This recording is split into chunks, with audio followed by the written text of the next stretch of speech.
Hi guys, welcome back to my channel. My name is Ella and today is going to be the second episode of A Spoonful of Sugar.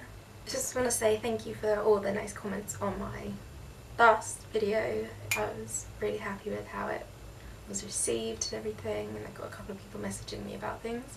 And one of the things that you guys wanted to know was, how do I deal with bullying? As you all know, bullying is a real big thing, especially at like high school age. I kind of found more probably primary school, so years like 4 to maybe 10, people were not that nice. And I know it's not always about physical things that people like bully people about, and it can be like really trivial and basically nothing. You can be bullied for nothing. I obviously found that I was more so bullied about my eye as I was younger, and then as I got older it kind of went a bit towards my intelligence rather than my eye. Of course I still got comments about it, but maybe I just didn't notice them as much because I'd already heard everything, so I didn't really care anymore. But it did still affect me, and I would probably say that there was an element of bullying throughout every year of high school, and sometimes even into the first year of college. After the first year of college, nobody really cares anymore, and I wasn't very social. I didn't really hang out with loads of people. I had my select group of people that I hung out with, and I think that it kind of spikes in the level of intensity that you get bullied when you change schools. So when I was in school, we still had the three-tier system. So there was first, middle, high, whereas now it's just primary, high. This is in the UK. I don't know if I have any viewers or will have any viewers that are outside of the UK, but that's just how it was when I was in high school, when I was in school. So when I changed schools, the first year was always the worst. I guess because you're around new people, things change, you have people trying to prove themselves and make themselves seem better than everyone else, and they validate themselves by putting other people down, and that is a very big indicator of fear. People only put others down to make themselves feel good because they're scared that that they themselves aren't good enough to validate themselves to everyone else, so they have to put you down to get that validation, and that sucks. And once you learn that, it's kind of like you pity them and you feel bad for them, which is so mentally frustrating because they are making you feel bad, but you feel bad for them because you understand why they're doing it. And I kind of found that when I was about in year 9, when I had heard everything, nothing really affected me anymore. I'd stopped fighting back, and I'd stopped trying to like prove myself in front of them, because a lot of the time, well, especially when I was in primary school, a lot of the time it was someone would say something about me in front of everyone else, like in front of a whole class, and I really hope that the way teachers handle bullying and things like that, are better than they were when I was that age, because I can remember the teacher asked a question when I was in year 5, I think. Someone asked a question and I answered, and then this girl just started ripping into me for no reason at all. Not to do with anything that I'd said, she just started making fun of me because of my eye. And the teacher didn't really do anything.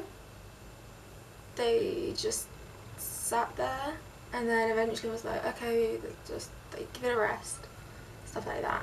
I'm like, you've just let this person say these things to me for a good sort of like 2-3 minutes, and you've just been sat there doing nothing, and I've just had to sit there and let it happen, and you are now just being like, oh, okay, let's just like move on with the class. I'm like, you obviously don't have an understanding of how that's going to affect me, because it wasn't just that people were bullying me and it was just this like tiff between me and this other person. It was that they would say stuff in front of everyone else and no one would defend me, and I think that's a very I live in Cambridge. That's, if you live in Cambridge, you know exactly what that means.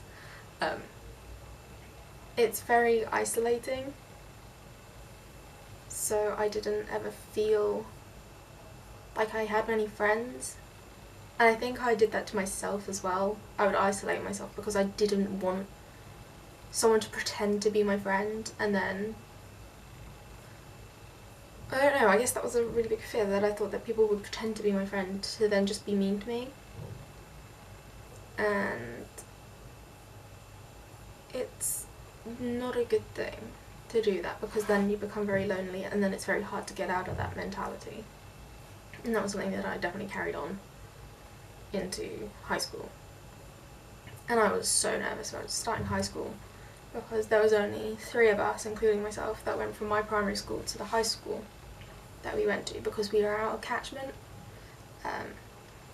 Again, catchment is like, each primary school has a catchment high school that has like a catchment area, so everyone in that area goes straight into that high school. You obviously can go to other schools, as I did. I went to a different high school because it was, at the time, it was a better school. Obviously I haven't been in high school for like 4 years. I think I left in 2015. Again, that's also something to note, that as I was leaving high school, so from like year 10, 11, that's when like social media and stuff happened. Not like happened, but that's when it kind of became like a big thing.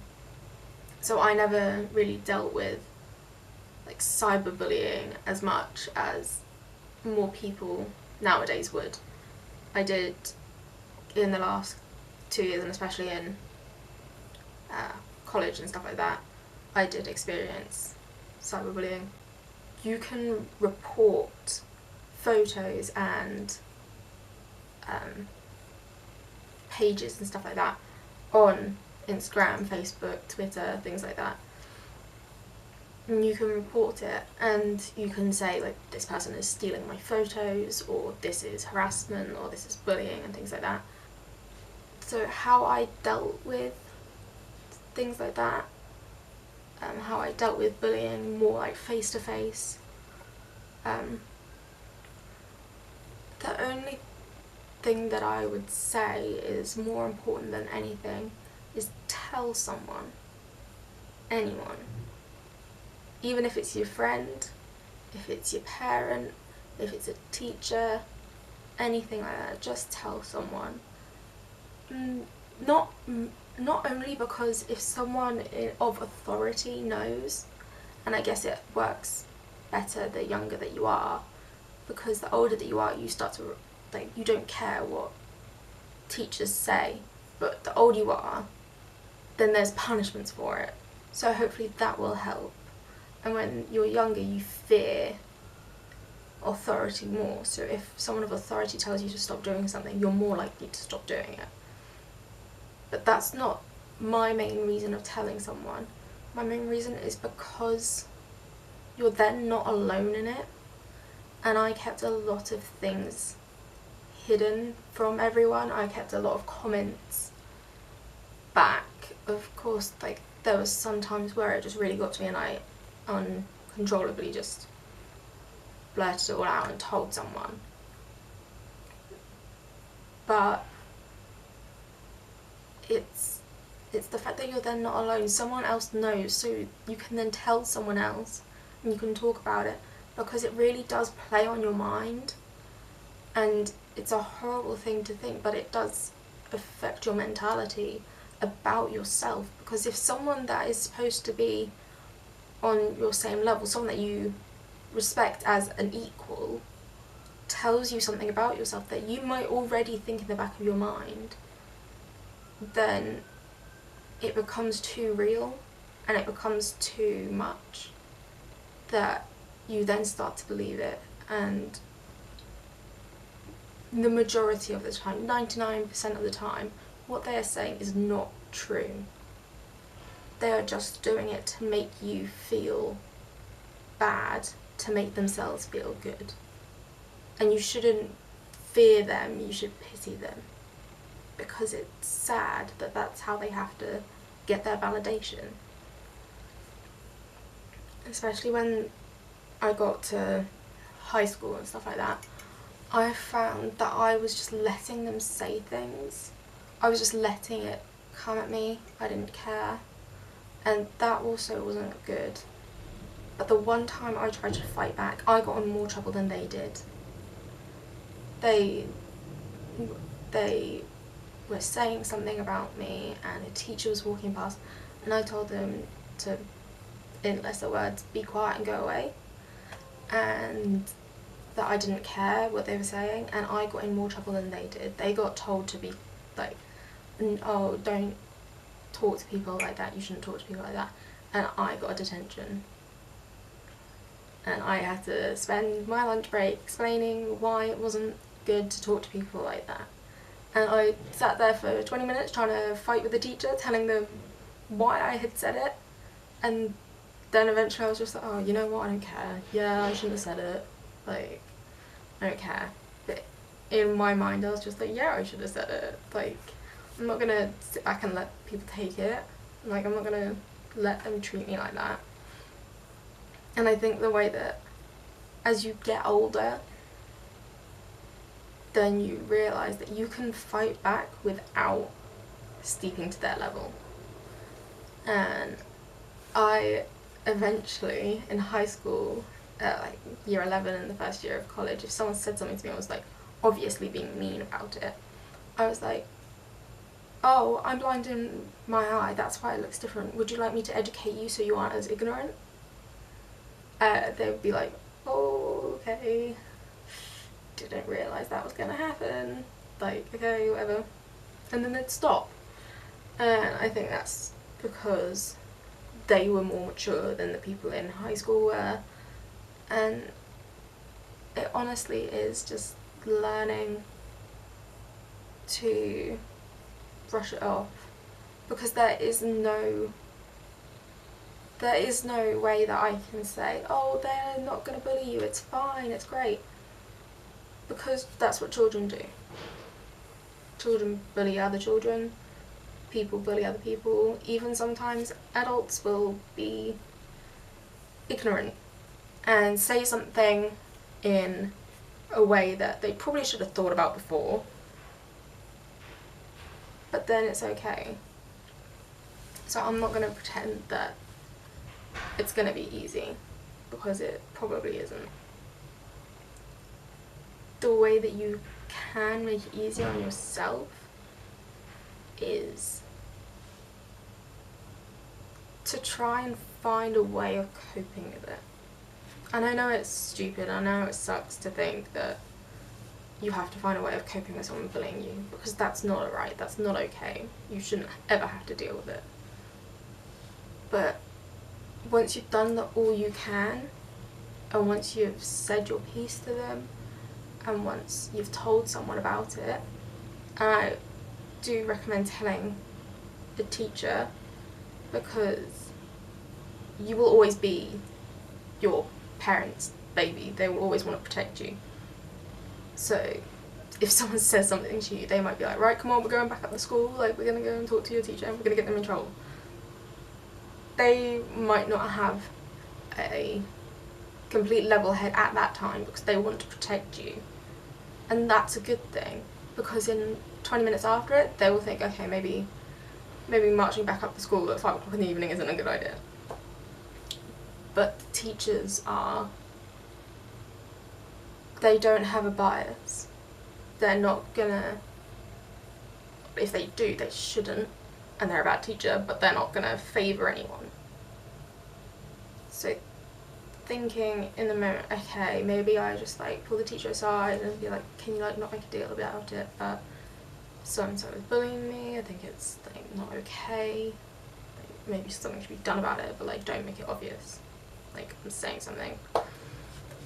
And then after you've told someone, then that's in their hands, and if they then don't do anything about it, you have to go one above their head, which basically means if you tell something to someone, you tell their boss if they haven't done it right. If someone hasn't done anything about it, you then go and tell the head teacher or someone, or your head of year, or your head of house if you still have houses. Houses being like your morale thing.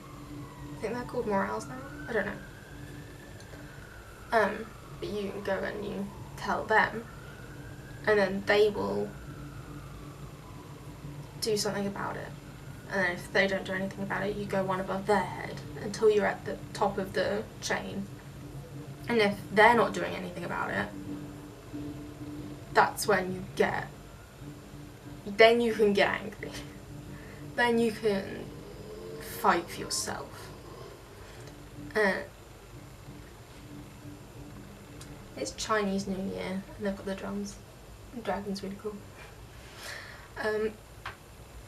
But you can fight for yourself. And I wouldn't recommend doing that alone. Go with your parents and be like, why hasn't anyone done anything about this? I've been telling you for weeks, this is happening. You need to do something about it. And I think that standing your ground is always the right thing to do. Don't ever feel that you have to back down, because then you're kind of giving them, the bully, that satisfaction. They then think that they've won. They want a reaction out of you. They want you to feel small. And it's awful, but that's how they feel and that's what they're doing. So it's then important to be able to have someone else in your corner to keep you in your grounds. I think another important thing with how to deal with bullying is to have something that you're passionate about.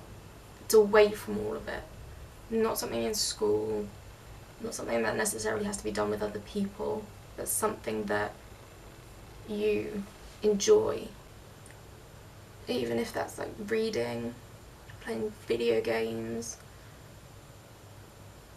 I don't know, anything that you can do that you enjoy and that you're passionate about. And I didn't really find this until like things that really got quite bad, and I think the worst year of it for me was when I was in year 8, because people weren't worried about starting a new school anymore. They were comfortable. They no longer were at the bottom of the school. There were people younger than them, so they were then the ones that were fearful, but they then weren't also in GCSE age. They weren't stressing about that. They didn't have anything on their mind, so it was more a social aspect in that year. And I really found that that was something that I needed. I needed an escape, something that would be always there that I could do and that I enjoyed spending my time doing. So for me, I had missed out on that a lot, and eventually it just became something that I needed to find. I did do a lot of things that I thought that I'd enjoy and then ended up really enjoying it for a short amount of time, and then I didn't, or it wasn't something that I could do by myself. And I found that sitting in front of my mirror at the weekends and doing makeup was something that I enjoyed, and I would practice because I found it difficult trying to make my eyes look even. So I literally would sit in front of my mirror and put makeup on and then wipe it off and then go have lunch, and then I'd do the same thing after lunch, and I just spent my time doing that, and I enjoyed it. It was something that I was passionate about and that I still am passionate about. Like, I look like this every day. I do eyeshadow every day when I go to class. If I'm sat at home or if I don't have class, so like yesterday I didn't put any makeup on at all because I didn't leave my flat, so it wasn't something that I felt that I had to do. I did used to wear a lot of foundation, and that was because I was insecure about my skin, but I would spend 2 hours doing my makeup in the morning, and that wasn't, it had then become like a safety blanket thing that I felt that I had to wear all this makeup because it made me feel good, and I felt like I had to feel good. But eventually you do find the balance, you find the happy medium, and it's good once you found that. So like, I went on holiday in the end of June, and from then, that day, the first day that I got there, I haven't worn foundation at all. Like, not one day since then have I worn foundation up until today. I haven't worn any. I still wear like powder and concealer and stuff like that, and to me now that's all I need. If I was going to a big fancy thing, so like the Students' Union ball, when I go to that, I may wear foundation, I may not, I don't know. It's just something that I enjoy doing now, and I like watching about it, I like doing it, I even like researching how makeup's made and stuff like that, and I think it's really interesting and different. I think that the way that makeup was used in history is insanely interesting, like Chinese culture and royals in England, and even like warrior makeup throughout history, so like Vikings, and how people throughout history have done it, and people that have changed like stereotypes and stuff like that. I think drag is an amazing art form. People like David Bowie have kind of made themselves into an art form, and makeup and music are very like connected, especially things like Lady Gaga. She was very iconic at that time, and she kind of became a Halloween costume at one point where everyone wanted to do that makeup. The only time that they could feel comfortable in it was at Halloween. And once you find something that you're passionate about like that, and especially how I am now with things like philosophy and different like Greco-Roman cultures and things like that, that's something that I'm still very passionate about, and I think I'll always be very passionate about, and that's kind of the career path that I'm heading down.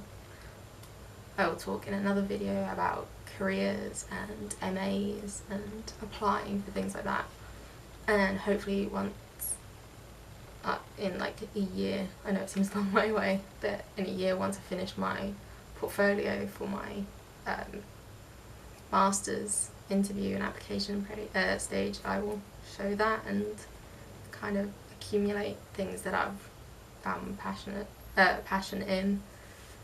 And yeah, I hope that you guys find that passion. And even now for me, YouTube has become one of those passions.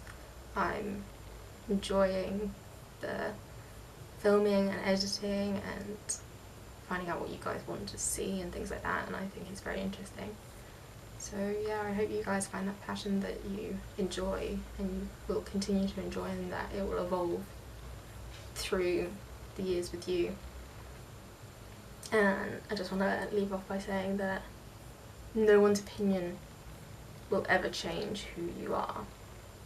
No one's understanding of what you go through will ever be the same as your understanding of it. And you have to remember that the only person's opinion that should ever matter to you is yourself. No one will ever be able to be who you are, and that's pretty special, that you are the only version of yourself that there ever will be. So yeah, I hope you found this rambling useful, and that it does help some of you. I know some of you are going into high school age soon, and I know some of you are going into college and things like that. So I hope it really helps. And I'm sorry that I've had a cold through this whole thing.